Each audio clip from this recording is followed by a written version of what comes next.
బంగాళాఖాతంలో భూకంపం సంభవించింది. 10 కిలోమీటర్ల లోతులో 4.5 తీవ్రతతో ప్రకంపనలు సంభవించాయి. ఉదయం 5 గంటల సమయంలో విశాఖకు సమీపంగా భూ ప్రకంపనలు వచ్చాయి. నగరంలో పలుచోట్ల స్వల్ప భూమి కంపించినట్లు నగర వాసులు గుర్తించారు.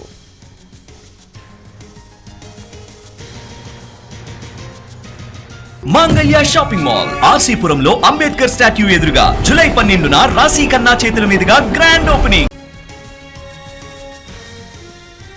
బంగాళాఖాతంలో భూకంపం సంభవించింది. 10 కిలోమీటర్ల లోతులో 4.5 తీవ్రతతో ప్రకంపనలు సంభవించాయి. ఉదయం 5 గంటల సమయంలో విశాఖకు సమీపంగా భూ ప్రకంపనలు వచ్చాయి. నగరంలో పలుచోట్ల స్వల్ప భూమి కంపించినట్లు నగర వాసులు గుర్తించారు.